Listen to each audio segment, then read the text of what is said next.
Bienvenidos al podcast del Instituto Fe y Libertad.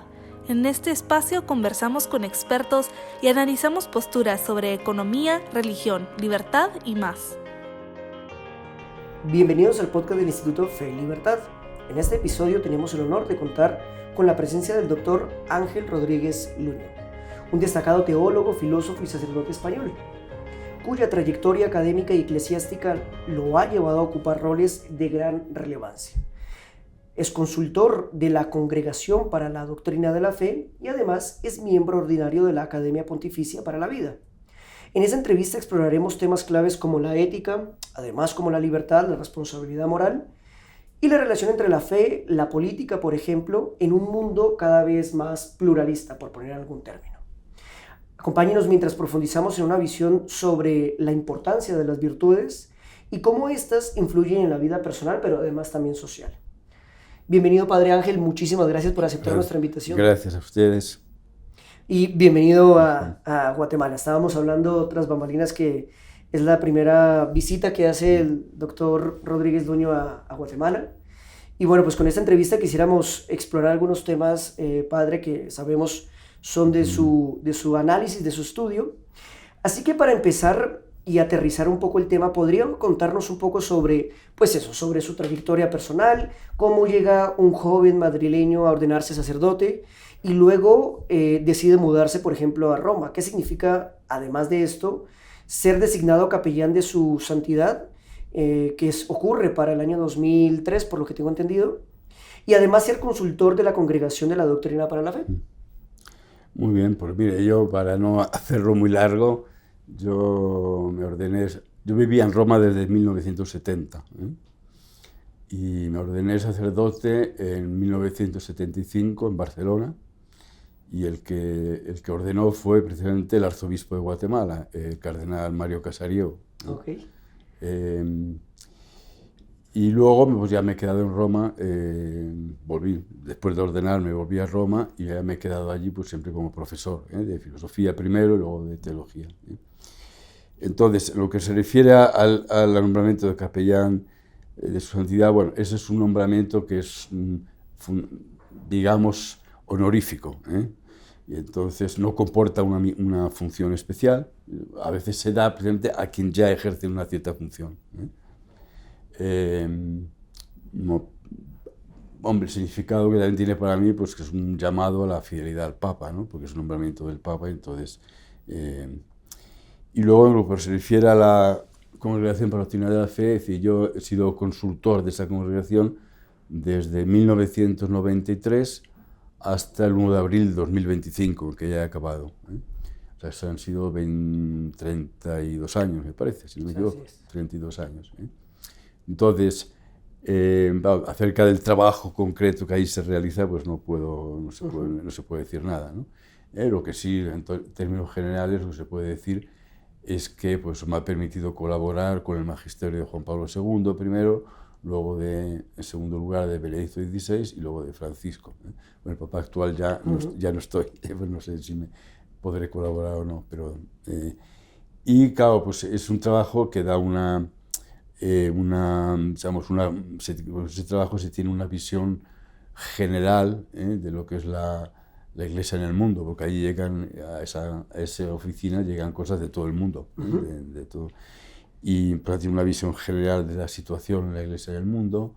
Se tiene también una visión bastante clara de los desafíos que la Iglesia tiene que afrontar en cada país, también de los problemas que hay, y luego pues también uno acaba dándose cuenta, digamos, del gran bien que a pesar de todos nuestros límites, pues la Iglesia lo hace en todo el mundo.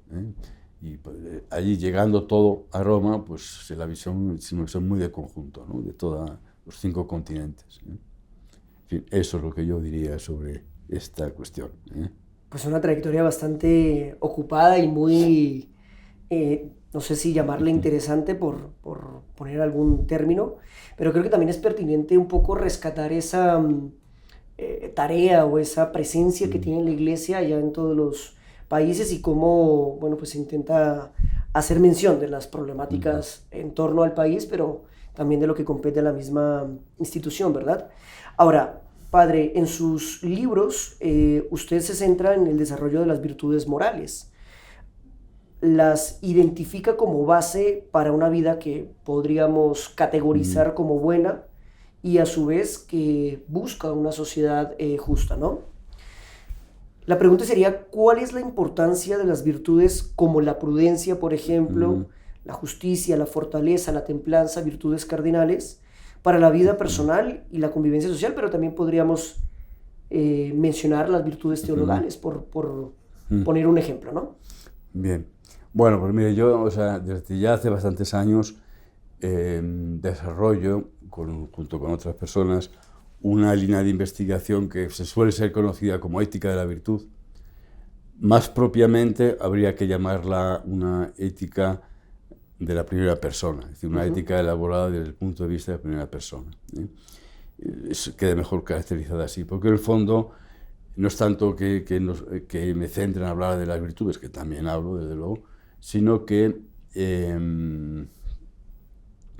es un modo, digamos, de entender la vida moral, por tanto un modo también de entender la investigación en la vida moral, y en el centro pues es una concepción particular de la razón práctica, que influye luego tanto en la filosofía como en la teología, ¿no? Quizá el punto fundamental es que para nosotros, para los que seguimos esta orientación, pues la concepción que cada uno tiene de su bien global, es decir, del bien de su vida en conjunto, es el punto de referencia fundamental de razón práctica. Es esa concepción de la vida que cada uno tiene y que a veces que la gente la tiene implícitamente, no se lo plantea, pero la tiene, se nota que la tiene.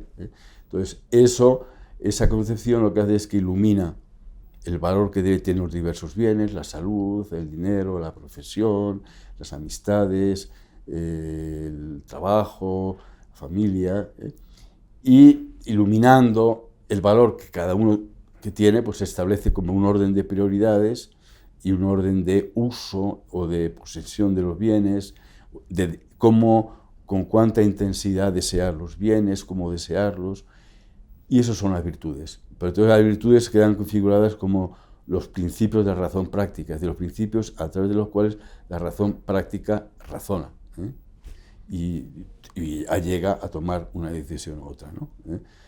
Las exigencias fundamentales de las virtudes pues se expresan en normas, pero lo fundamental son los principios prácticos, los principios de la razón práctica. Es decir, pues para uno que tiene una concepción cristiana de la vida, pues el dinero tiene importancia, pero una cierta importancia, está junto con otras cosas colocada en su lugar. Entonces, esa visión de la vida es la que hace que le atribuye un lugar. Una persona que piense que no hay otra vida y que lo más es aquí tener éxito y tener disponibilidad económica, pues le dará mucha más importancia, le da otra prioridad. Claro que sí.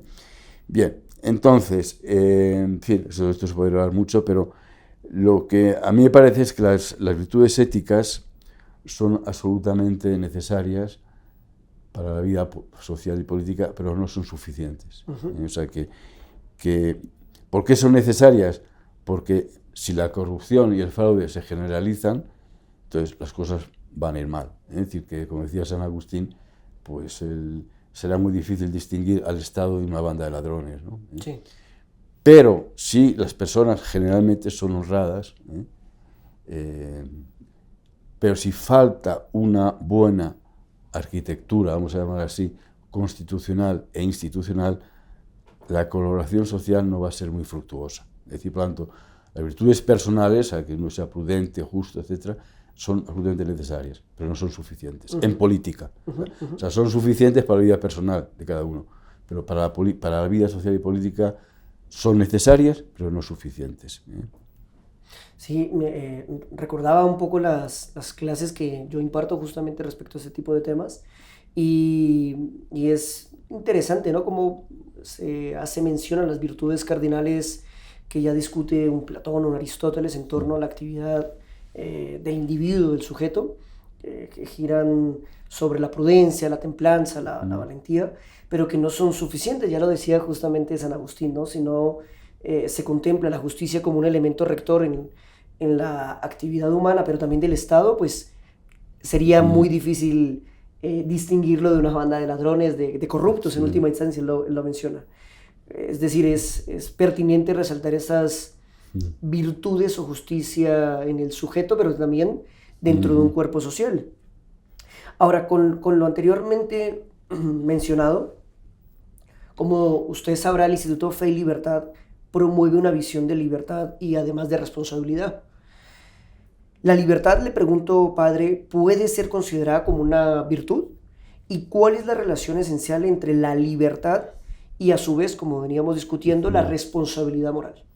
Bueno, a mí lo que me parece es que la libertad es mucho más que una virtud, mucho más, porque es uno de los bienes humanos más importantes y es condición de todas las demás virtudes. Si uno no es libre, no puede ser virtuoso. En el Concilio Vaticano II se dice que la libertad es signo eminente de la imagen divina en el hombre. O sea, las cosas en las que más el hombre se parece a Dios es en la libertad, en que es libre.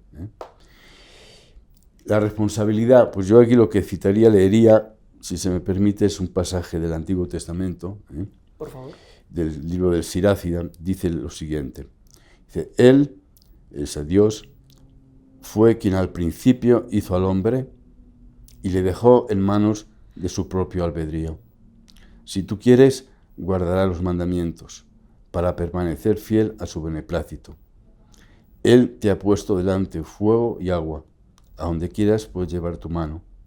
Ante los hombres está la vida y la muerte, lo que prefiera cada cual se le dará. Entonces, ¿eso qué quiere decir? Que lo que prefiera cada cual se le dará. Es decir, que Dios respeta la libertad. Entonces, respetar la libertad quiere decir que no va a neutralizar las consecuencias de nuestras acciones. Por lo tanto, si uno, por ejemplo, está todo el día tomando sustancias estupefacientes o alcohol, se va a arruinar la salud y Dios no va a parar eso. O sea, no va a mandar un ángel que le arregle el hígado. Y si nosotros nos podemos a tirar bombas en Ucrania, donde sea, la gente se va a morir. O sea que la gente a veces tiene una idea como de la misericordia de Dios o de la paternidad de Dios un poco simplista. Es decir, es como si fuésemos nosotros niños, venimos aquí, rompemos todo, desordenamos todo, luego viene el Papa bueno y ordena todo y tal, y aquí no ha pasado nada. Entonces, eso no es así. O sea, que Dios a veces haga algo para limitar el mal, creo que sí. Por ejemplo, Juan Pablo II siempre decía que Dios en la Segunda Guerra Mundial hizo algo para limitar el mal. Podía haber sido peor aún, ¿no? Pero lo que uno haga, eso va a tener. Dice, ante ti está la vida y la muerte, lo que prefiera, cada cual se le dará. Entonces, esa es la responsabilidad. Es decir, que mis decisiones van a tener consecuencias y Dios no las va a detener ni las va a neutralizar. Entonces, por tanto, si hago mal, pues las cosas van a ir mal. Y si hago daño a alguien, pues ese daño queda. Y si se organiza una guerra, va a haber miles de muertes por culpa mía o por culpa de los que hemos decidido. Y eso ahí queda. O sea, por lo tanto, ciertamente que luego Dios pues tiene misericordia, pero también es justo, ¿no? Entonces, no se va a olvidar. No creo que Dios a uno que ha matado miles de personas con las bombas lo va a llevar al cielo directamente. Quizás lo lleve al cielo, pero un poco de purgatorio va a tener, ¿no? Claro que sí. Porque no puede ser un escándalo que este que ha matado cientos de miles de personas por culpa suya y nada, como si nada. No, pues no es así. O sea, la responsabilidad es, yo diría que Dios respeta la libertad, lo cual quiere decir que deja que se desarrollen en el tiempo las consecuencias de las acciones. Y si tal país es así, es consecuencia de sus ciudadanos que están en el pasado, ¿no? Y si este otro es de otro modo, es porque los que viven lo han querido así. O sea, que no es que... no. Yo creo que eso es para mí es la idea más importante, ¿no?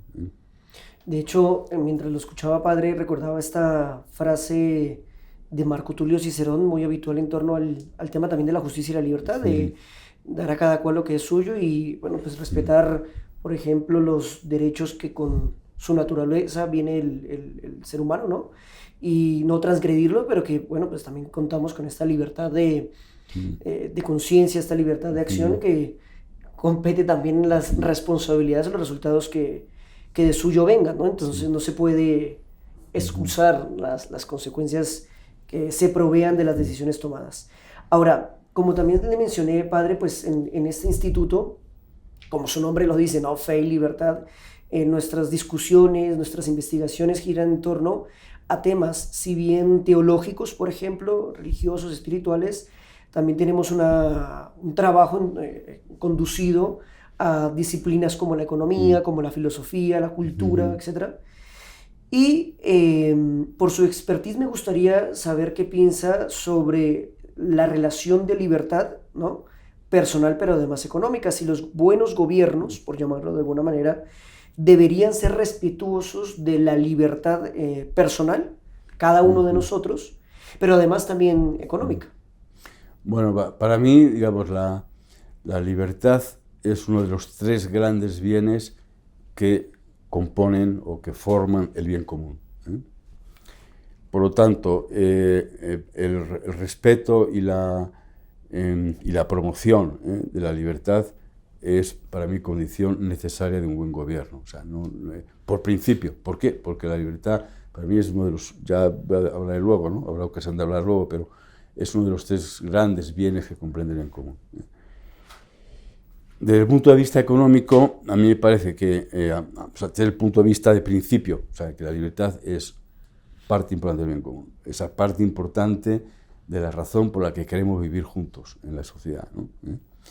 Desde el punto de vista económico, me parece que la libertad de iniciativa económica es fundamental, porque si no se respeta, se van a cometer atropellos, se va a generar pobreza y se va a generar despilfarro, ¿no? Con lo cual, al final, se van a agotar los recursos humanos y materiales de un país, aunque sea un país muy grande, muy rico. Digo, basta pensar lo que fue en su momento la Unión Soviética, que acabó desgastada, o sea, porque con un sistema económico sin libertad, que sin mercado, sin verdaderos precios, pues lleva al despilfarro, a no saber si produzco bien, si produzco mal. ¿Sí? Este libro que está aquí, ese de For Mises, el socialismo, que es un libro utilísimo, todavía hoy muy útil, pues ahí él explica, ¿no?, cómo si no hay verdadera libertad económica, no es posible el cálculo económico. Por lo tanto, si no es posible el cálculo económico,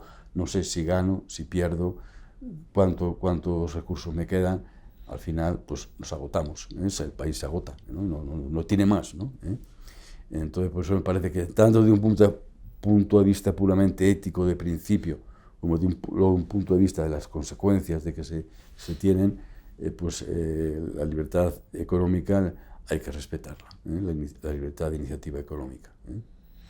Concuerdo completamente con esa apreciación y, de hecho, paradójicamente que acá atrás nuestro aparezca el socialismo de von Mises es una buena práctica, ¿no?, de poder estudiar el sistema económico de la Unión Soviética y pues cómo es inoperante, ¿no?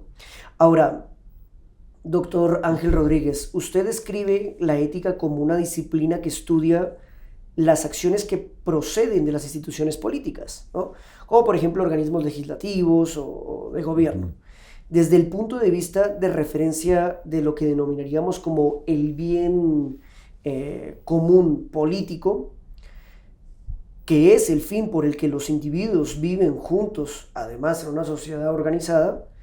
¿Qué es el bien, le pregunto, padre, común político, y qué acciones consideraría moralmente buenas o malas en el ámbito político? Bien. Bueno, pues también es una distinción que ya hacía Tomás de Aquino, o sea, que él distingue la ética personal, que estudia y valora los actos de los individuos, y luego la ética política, él no me acuerdo del nombre que le da, pero en latín, pero bueno, que es la que estudia los actos de la sociedad que se realizan a través de las instituciones políticas, ¿no? Entonces, claro, esos actos de la sociedad, mientras que el individuo mira a su bien, al bien global, la sociedad mira a su bien, al bien como sociedad, ¿no? Entonces, ese bien es lo que yo llamo bien común político, ¿no? Y es objeto de la ética política. ¿Por qué lo llamo bien común político? Porque si el bien común en el sentido más integral tiene aspectos que no deben ser y no pueden ser obtenidos mediante la política. Por lo tanto, llamo bien común político aquella parte del bien común que puede y debe ser obtenida y defendida por los medios que tiene la política. Junto a eso hay procesos familiares, sociales, deportivos, que no tienen por qué caer bajo la potestad coercitiva del Estado. Son procesos libres, que también son parte del bien común. Que haya, pues, por ejemplo, clubes deportivos, donde la gente... Pero el problema del bien común político es lo que la política tiene, o sea, debe y puede hacer, ¿no? Entonces, para mí el bien común político comprende tres grandes, o sea, no es un bien, son grandes tipos de bienes, ¿no? Grandes bienes, que a su vez se desglosan luego, ¿no? O sea, el primero es la vida, la seguridad y la paz, o sea, es todo un bien, porque fíjate, vivimos juntos para no tener que ir como en las películas del oeste con la pistola y a ver el que dispara más rápido, ese gana, ¿no? Sino, muy bien, pues vivimos juntos para que renunciamos a llevar cada uno pistola y el Estado tiene la policía y tiene jueces y cuando los conflictos se resuelven pacíficamente y no nos matamos unos a otros. Ya el mismo San Irineo de León decía que uno de los componentes, una de las misiones de la autoridad política es que los peces grandes no se coman a los peces pequeños. Bien, el segundo bien grande es la libertad. Y el tercero es la justicia. Pero lo que caracteriza el bien común es que estos tres grandes bienes son inseparables. Es decir, que no se puede sacrificar uno al otro. ¿Verdad? Por obtener seguridad, sacrifico la libertad. Por obtener justicia, sacrifico la libertad. Eso no es posible. Esos son bienes si están los tres juntos. Muy bien. O sea, no se pueden separar. Entonces, desde el punto de vista de la ética política, pues son buenos los actos que promueven el bien común considerado así. Son malos los que no lo promueven, ¿no? Y claro, eso en la ética política hay que tener en cuenta que el bien mal político tiene una cierta objetividad que es bastante autónoma. ¿En qué sentido? O sea, admitamos que aquí el Congreso de Guatemala llama a los mejores economistas que hay en el mundo y sin duda ninguna, y estos les dan prácticamente una demostración de si ustedes ahora hacen estas tres leyes, en 5 meses pues no va a haber desocupación, o sea, paro, el nivel de vida de las clases más bajas va a subir tanto, la moneda se va a estabilizar y, en fin, y les demuestran con todo tipo de estudios. Bueno, entonces los del Congreso votan eso, ¿no?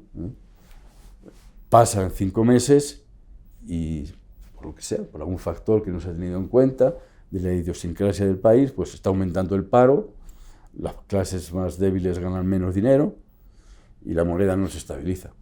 Bueno, entonces, esa ley, los que la han votado, ¿han cometido una falta? No, porque en buena fe pensaban que era lo mejor para el país, ¿no? Ahora, esa ley en sí es injusta. O sea, ¿por qué? O sea, es mala. ¿Por qué? Porque está dañando el bien común. Entonces, tenemos obligación de quitarla cuanto antes. Entonces, puede haber un mal político. Si se deja esa ley, pues el mal político continúa. Y si llega un día en que todos los que le han votado se mueren, porque ya son ancianos, y si continúa la ley, pues independientemente de los que la pusieron, el mal político continúa. O sea, se ha organizado la vida económica, productiva, en un modo que es malo, o sea, que no, está haciendo mal. Entonces, a veces eso puede ser culpa de los diputados que votaron por intereses de partido, pero a veces no, a veces por buena fe. Bueno, pero no me importa. Una cosa es que uno haya cometido un pecado, personalmente, otra cosa es que esa cosa es una forma de organizar la convivencia que es nociva y por lo tanto hay que cambiarla. O sea, tiene esa... O si, por ejemplo, en Italia pensamos a la ley que hay del aborto, que para mí es un mal, los que la votaron, todos ya han muerto, ya no vive ninguno de aquellos, pues fue en el 78. Bueno, el mal sigue. Entonces, tan malo es votarla, o sea, ponerla, como no quitar, si puedes quitar, para que ahora no pueden quitar, no consiguen, no tienen fuerza para quitarla, ¿no? Pero hay obligación de quitarla, ¿no? O sea, ¿Qué me importa? Es que ellos ya el mal lo hicieron aquellos, sino no, el mal continúa en la estructura de que es una sociedad estructurada de modo que una madre puede matar a su hijo. Bueno, eso está mal. Eso es una mala organización de la convivencia, ¿no? Y por lo tanto tiene esa particularidad, ¿no? Que es lo que a veces la gente no entiende, porque les parece que solo es si uno es bueno o es malo, ¿no? Pero es que uno, siendo bueno, podría hacer mal, en teoría. La frase aquí muy anecdótica de Agustín de Hipona sobre ama y haz lo que quieras, ¿no? El tema de la complejidad respecto al amor y el amar bien, ¿no? Y mientras lo escuchaba, padre, de hecho recordaba un poco la obra de Tomás de Aquino, justamente que usted menciona, sobre Regno, sobre la monarquía y lo que creo él llegaría a atribuir al Estado como virtudes, lo que usted menciona, esta figura como trinitaria de la vida, la seguridad y la paz, parece pertinente, digamos, para el contexto de nuestras sociedades actuales, el hecho de pensar que una ley, por serlo, no significa que sea buena per se, ¿no? No significa que sea legítima en todo caso, y que somos nosotros también culpables en el hecho de no resistirnos a ella, que no haya una oposición, aun cuando provea injusticias, males, etc. Y es que, por lo menos para sociedades como la guatemalteca, por ejemplo, el término o las palabras de bien común generan un poco de resistencia en algunos contextos o en algunas disciplinas, ¿no?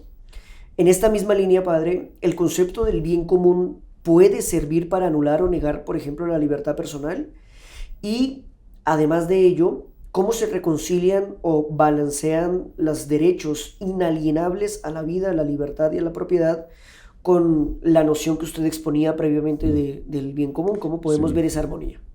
Sí, mire, yo lo que creo es que, como he dicho antes, el bien común comprende tres grandes bienes que son inseparables. Por lo tanto, la libertad no se puede sacrificar en el altar de la justicia o en el altar de la seguridad. Ningún aspecto del bien común se puede obtener sacrificando la libertad, porque la libertad es parte esencial. Vivir como hombres y vivir como seres libres. Lo otro no es vivir como hombres, ¿no? Puede haber en algún caso una situación de emergencia extraordinaria, grandes terremotos, grandes guerras, que por un breve tiempo se puedan recortar algunas libertades, pero por un breve tiempo, y pues mientras se arreglan, pero no se puede pensar que suprimir la libertad es un camino para obtener el bien común.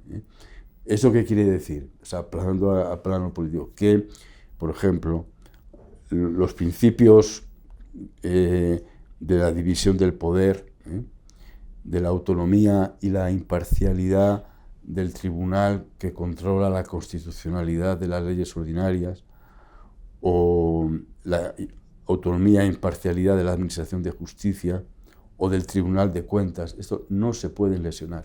O sea, eso, porque parecen cosas formales, pero son las garantías que la tradición constitucionalista ha hecho para que la libertad sea real.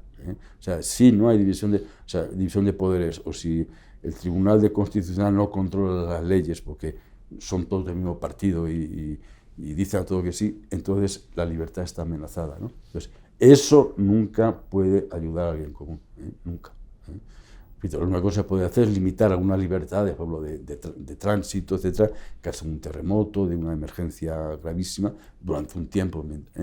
Pero otro tipo de cosas, o sea, todo lo que lleva consigo la tradición constitucionalista, que es la garantía de la libertad a nivel político, eso pues no.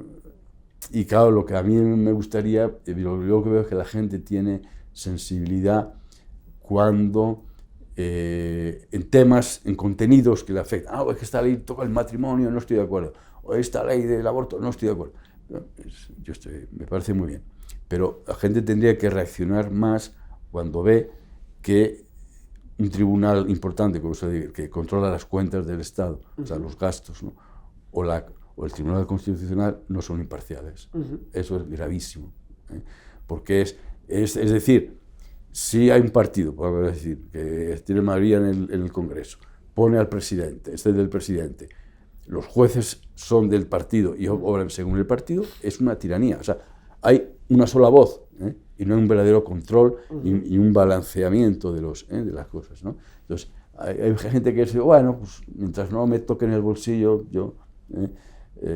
y en cambio yo creo que la gente tiene que tener más sensibilidad y darse cuenta que eso hay que reaccionar siempre ante esas cosas, ¿no? Sí. Mucho antes de que lleguen a tocar el matrimonio y el otro, porque si se observa verdaderamente la Constitución, difícilmente se tocará a la familia. Se toca cuando se hace una ley que no es constitucional y el Tribunal Constitucional dice, como lo ha hecho mi partido, pues entonces yo ya... Entonces eso es fatal, ¿no? Sí. Yo creo que eso, una de las cosas por las que yo he trabajado, he escrito algún libro sobre política, es para dar esa sensibilidad a la gente, ¿no? Sí, muy, muy de acuerdo y muy necesaria esta... Yo creo que es una reflexión de la que todos estaríamos de acuerdo, pero particularmente en los contextos actuales de la política contemporánea es complejo, ¿no? Por aquello de voluntariamente estar dispuestos a ceder nuestra libertad en aras de, no sé, un desarrollo económico, una seguridad, para que retornen otro tipo de elementos que también dinamitan, ¿no? la libertad. Y que, bueno, tenemos ejemplos cercanos a nosotros. Si uno mira, por ejemplo, no sé, las tradiciones constitucionalistas, como usted lo menciona, o la tradición política de Occidente, se ha dado un reconocimiento sine qua non a la libertad en cualquier tipo de espacios o de ámbitos. Paradójicamente sigue siendo un poco cuestionable que sigamos pensando que esto se puede llegar a dudar o a debatir, cuando la libertad es algo, como usted lo menciona, padre, pues con natural a nosotros, ¿no? Ahora, en sociedades abiertas, en pleno siglo XXI, podríamos emplear este término de las sociedades abiertas, con sistemas de gobiernos democráticos en muy buena parte del mundo, y además pluralistas. Está por encima de toda la opinión mayoritaria, la voluntad popular. Es decir, que si en estos sistemas políticos en los que nos encontramos, sea el caso, por ejemplo, de España, de Guatemala, etc., ¿será que la voluntad popular está por encima de estos sistemas democráticos de gobierno? ¿Será que la opinión de la mayoría, o como diría Ortega y Gasset, de la masa, está por encima de estos sistemas de derecho, de estos gobiernos democráticos? ¿Cómo lo ve usted? Bueno, a mí me parece que en los sistemas democráticos, pues muchas decisiones pues hay que tomarlas por mayoría, porque es que no encuentro otro modo mejor de hacerlo, ¿no? ¿Hacemos aquí una carretera o ponemos un tren? Bueno, pues a ver, alguien tiene que decidir, pues decide por mayoría, ¿no? Lo que sucede es que a eso habría que hacerle dos observaciones, dos límites, por así decir. Uno, el primero es que, quien conoce la tradición constitucionalista europea, europea occidental, porque también en América es así, que un país sea constitucional, en realidad significa que es un país en el que hay algunas cosas que ninguno puede hacer, ni un gobernante singular, ni la mayoría, ni la totalidad del pueblo. Porque si no, quiero decir, pues tenemos a Hitler, ¿no? Es decir, la mayoría de los alemanes están con él, pues suprimimos a todos los hebreos, ¿no? Entonces, o en otro país a los negros, o a los hombres de color, etc., ¿no? Entonces, un sistema constitucionalista es un sistema que la Constitución tiene unos valores de fondo que nadie puede atentar contra ellos. Si no, no es constitucionalista. Por ejemplo, la Unión Soviética tuvo varias constituciones, pero no era un país constitucional, porque había una constitución, pero ahí mandaba uno, y podía hacer lo que diera la gana, lo que quisiera. Entonces, hay cosas que nadie puede hacer, que son precisamente las cosas que la Constitución defiende, ¿no? Luego hay una segunda límite que yo pondría, traería que una frase, unas palabras de un gran jurista alemán, Beckenförde. Él dice que forma parte de la ética política, y voy a leer lo que dice: el estar abierto a la argumentación y al compromiso en la confrontación política en torno a la búsqueda de una decisión. Si lo propio de la democracia es un derecho igual a participar en la formación de la voluntad política, esto exige que se pregunte y se busque en común la decisión correcta para los problemas existentes. El recurso final a la propia mayoría, que es posible en la democracia, no puede plantearse al comienzo, sino solo al final. Pues siendo la deliberación compartida y la confrontación con los otros el lugar donde ha de realizarse el derecho a la igual participación, el derecho igual a la participación, estas tienen que realizarse desde la disposición a escucharse recíprocamente y en su caso a llegar a compromisos. ¿Qué quiere decir? Que lo que no puede hacer es un congreso, que vamos a hacer esta ley, vamos a contarnos, ¿cuántos quieren? Sí, 180, no, 40, ya está, hecha ley. O sea, eso es el final. Si hay que llegar a eso, es el final. Hay que empezar por hablar y por razonar. Nosotros querríamos hacer esta ley, bueno, nosotros vemos esta dificultad y esta, no, pero en realidad, reducir los debates en el Parlamento, como sucede en algún país, a insultos y agresiones, pues vosotros sí, cuando estabais vosotros hicisteis peor. Muy bien, votamos, hemos ganado, ya está. Eso es una barbaridad.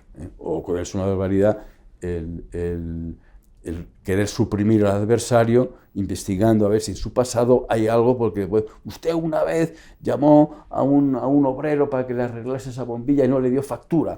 Eso va contra la ley. Pues, si no, es decir, hay argumentos a favor y en contra, pero hay que usar los argumentos. Eso es, al final, si a pesar de haber ido a hablar, pues hay un desacuerdo, pues entonces hay que votar. Entonces los que tienen mayoría, pues ganan. Pero empezar votando, o bueno, diciendo 4 cosas, 4 insultos, y luego se resuelve votando, eso, como dice aquí un gran jurista, eso no es propio de la ética democrática, ¿no? Entonces, sí. Por lo tanto, la voluntad de la mayoría, sí, pero después de que ha habido un proceso a veces largo, porque cuando son leyes que se afectan a la familia, etcétera, eso tiene que haber un proceso social de discusión largo, no se puede hacer en 3 días cambiar el derecho de familia, ¿no? Pues tiene que haber no solo en el Parlamento, en el Congreso, sino también entre la gente, entre las asociaciones, la Iglesia, todos tienen que reflexionar, porque son cosas que llevan muchos siglos así, cambiarla en 3 días es de una ligereza que a mí se me hace insoportable, ¿no? Y en algunos países, por desgracia, lo hacen. Cambios muy profundos en 2 días, ¿no? Sí. Eso es un poco serio, ¿no?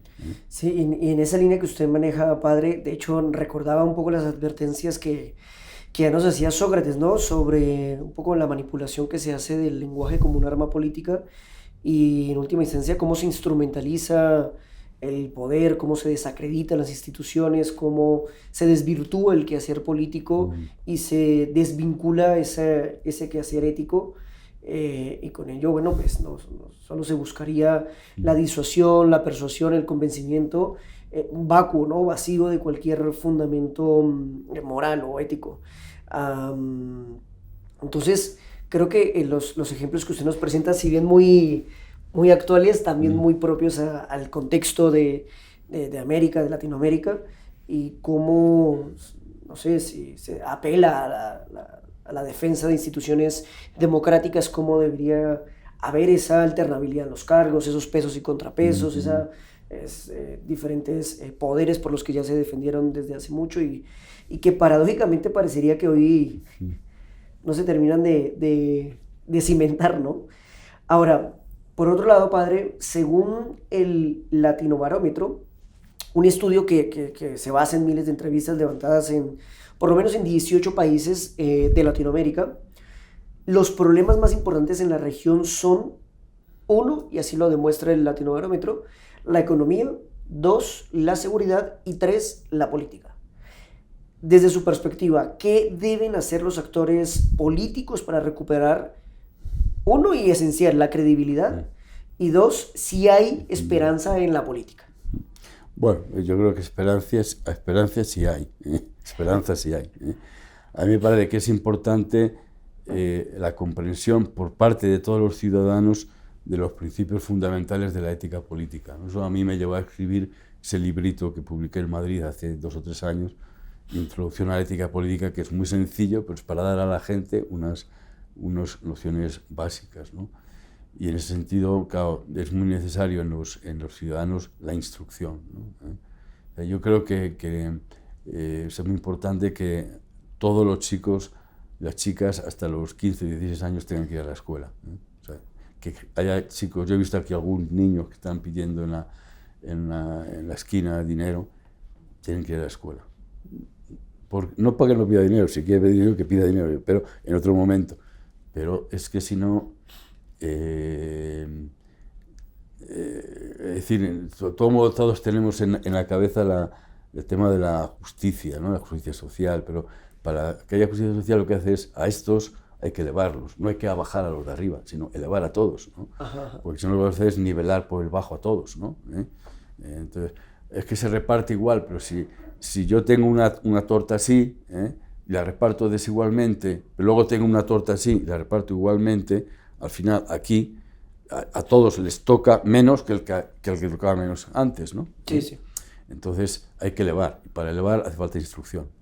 Entonces, pero luego por parte, digamos, de los políticos, su credibilidad depende en buena parte de yo pienso, la transparencia total, también para reconocer sus errores. O sea, cuando un político reconoce un error, piensa que pierde, pero creo que gana, porque la gente empieza a fiarse de una persona que dice, mira, me he equivocado, entonces vamos a arreglarlo así, ya está.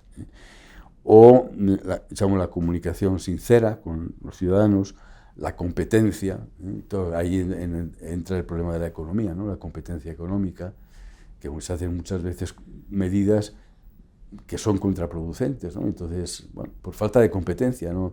Otras veces por ceguera ideológica, ¿no? Entonces, ustedes saben que pues cuando entró Chávez y luego Maduro en Venezuela, yo no quiero criticar a ningún país, ¿no? Pero durante un buen periodo faltaban artículos de primera necesidad, ¿no? Porque se ponían precios máximos que eran inferiores al precio de producción, por lo tanto la gente no produce, vende sus vacas, se lleva el dinero a Estados Unidos. Pero claro, ahí detrás de usted hay un libro que se llama La acción humana de von Mises, en el que él dice que si se hace eso, va a pasar eso. Y pasó. Y pasó. Por lo tanto, eso, aparte de la ceguera ideológica, es incompetencia. O sea, si hay un economista que te demuestra más que si haces eso va a pasar lo otro, ¿por qué lo haces? No es para que haya más justicia social, pues no sé, eleva a la gente, da préstamos, da becas para instrucción, si una persona no tiene una casa, pues muy bien, pues habrá que se la haga, pero hay que ver cómo lo financia, porque si usted lo financia imprimiendo moneda, ¿qué va a suceder? Que la moneda va a tener una inflación del 50 o del 80% y los ahorros de la gente humilde que tenía ahorradas 30.000 pesos pues se quedan reducidos a un poder adquisitivo de 10.000. Por lo tanto, usted a la gente modesta le ha quitado 20.000 pesos. Y mientras que la gente que es muy rica tiene el dinero en Estados Unidos y a esos no les afecta nada la inflación, ¿no? Entonces, razón usted. Digo, en este caso creo que había un poco de ceguera ideológica, pero digo, por muy ideólogo que seas, léete los libros por lo menos y luego ya haces, ¿no? O sea que eso ahí creo que muchas veces hay falta de competencia económica, ¿no? Y luego es importante que los ciudadanos vean que lo que se hace es para aumentar su bienestar, ¿no? Claro, si ven que el bienestar no aumenta y que lo único que sucede es que hay algunas grandes gentes del sistema que tienen unas cuentas en Suiza o en Estados Unidos que pagué, pues claro, la gente se enfada, ¿no? Lógicamente, ¿no? Entonces, padre, en torno a lo que hemos venido discutiendo, me gustaría preguntarle que si tuviera la posibilidad, ¿no?, de dirigirse a líderes políticos, a actores políticos y además sociales, que en cierta medida podrían llegar a justificar acciones o actos inmorales, como por ejemplo la corrupción, ¿usted qué les diría? Esa frase de por un bien, un mal menor por un bien mayor. Sí, no. Tenemos de hecho un ejemplo muy cercano a nuestro país, de Guatemala, en donde llevan 3 años de estado de excepción, de estado de sitio, ¿no? Por aquello de por un bien mayor, ¿no? Por el beneficio de la mayoría, etc. ¿Qué consejo, qué le llegaría a decir a ellos? Yo diría una sola frase, que la corrupción es siempre inadmisible. No, pienso que una cosa es, por ejemplo, la supresión temporal de algunos derechos. Eso es, en emergencia es posible, pero eso no es corrupción. La corrupción es una cosa ilegal, normalmente con una ganancia para uno. Y para yo la corrupción me parece que es siempre inadmisible. Y de hecho, en esa reflexión que usted nos presentó, padre, previamente sobre la educación, uno de los elementos claves, ¿no? Para tener una sana política, para tener pues instituciones por lo menos lo más sanas posibles. Ya nos lo advertían desde tiempos atrás un Sócrates, un Platón, un Rousseau. Ese texto del Emilio me gusta mucho porque pues de alguna manera le da esa visibilización a un tema que es transversal, que es la educación, ¿no? No se puede prescindir de ello para tener sana política pública. Tenía un profesor en la facultad que decía que cada nación tiene los políticos que merece, porque en última instancia es una externalidad de lo que piensan, ¿no? Habría que añadir una cosa que dice Voltaire, por una vez dice una cosa, dice, donde una escuela se cierra, una cárcel se abre. Justamente. Sí, completamente de acuerdo. Hay que educar a los jóvenes, pero no castigar a los mayores, decía Platón, ¿no? Pues padre, ya para cerrar, muchos consideran que la religión y el discurso religioso debe reducirse al ámbito meramente privado, por llamarlo de alguna manera. ¿Cómo puede la fe cristiana iluminar el acontecer político en sociedades pluralistas, por ejemplo, democráticas, sin imponerse, pero tampoco sin evitar, sin esconderse, ¿no? Sí, yo hay una cosa que me gusta, es que tiene bastante fama entre los estudiosos, es, citando al autor que cité antes, lo que llama la paradoja de Böckenförde, ¿no?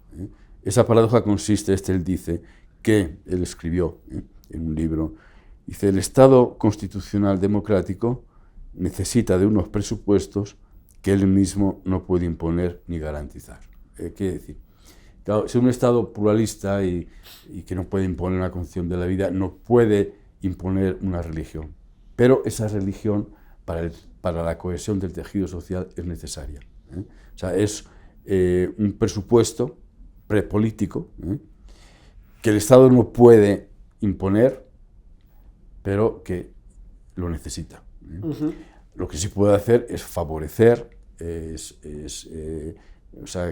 evitar ser un Estado religioso o antirreligioso, tampoco un Estado confesional, pero un Estado que se da cuenta de la importancia de esa dimensión con sus componentes morales, porque eso da al tejido social una cohesión que las solas leyes no se lo van a dar, ¿no?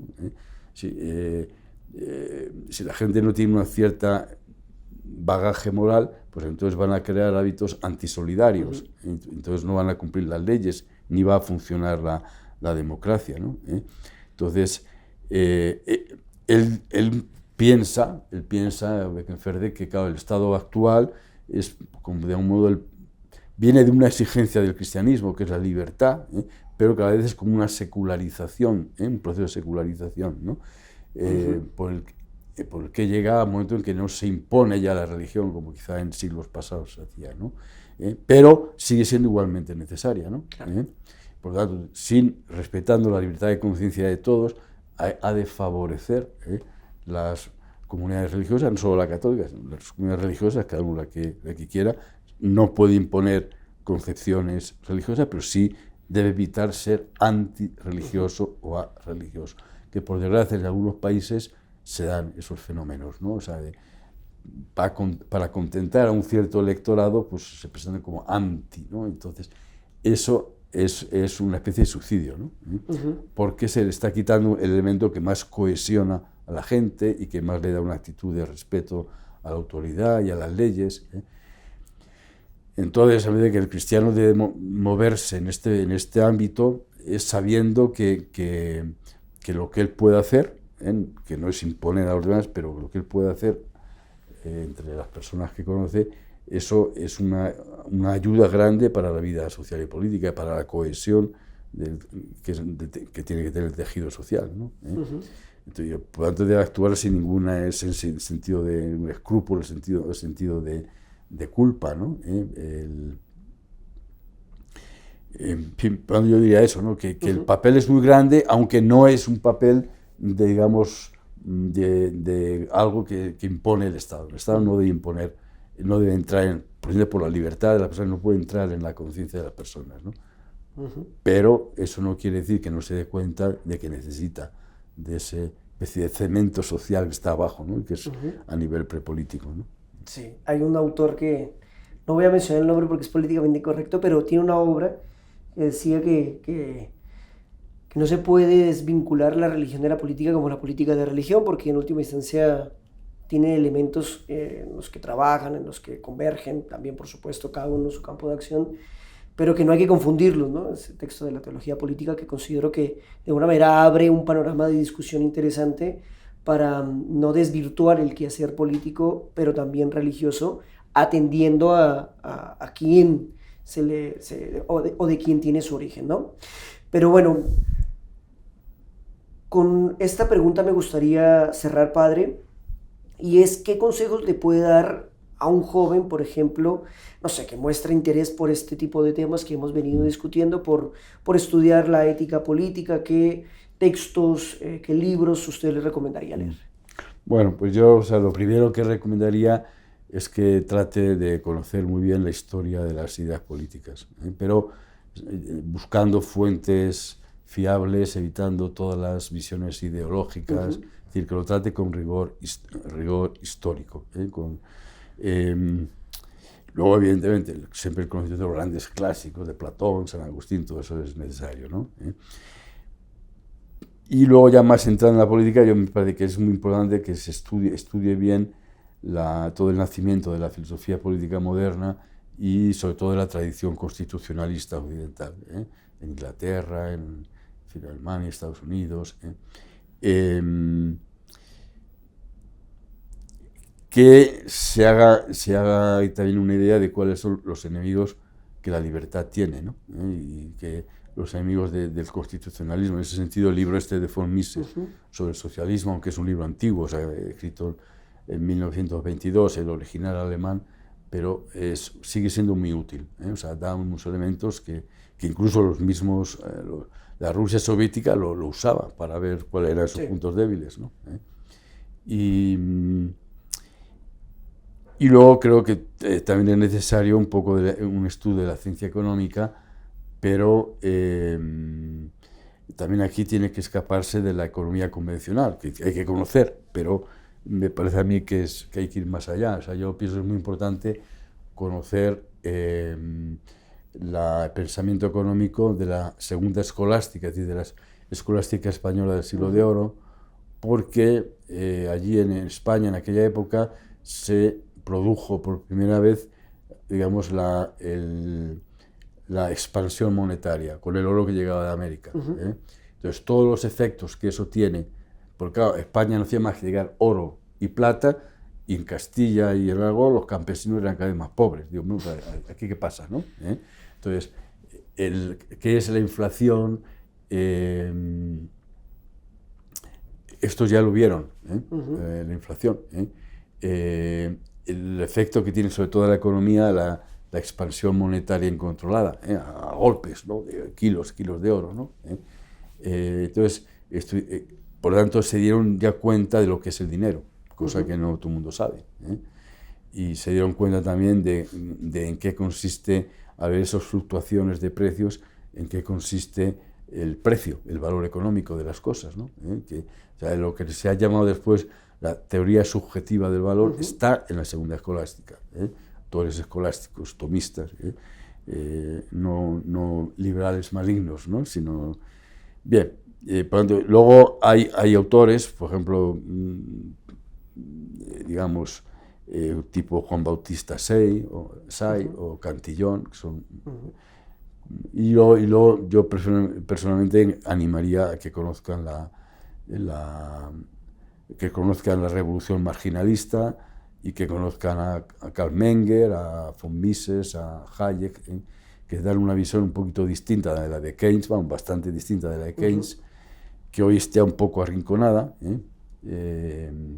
porque lo que hay hoy día en todos los sitios es una especie de mezcla entre la economía neoclásica y Keynes, pero que si uno quiere tener un sentido crítico, pues tiene que... O sea, esos libros ahí, el de acción humana y tal, uno le pueden convencer o no, pero hay que leerlos. Y después, ya, si no le convence, no le convence, pero hay que leerlos.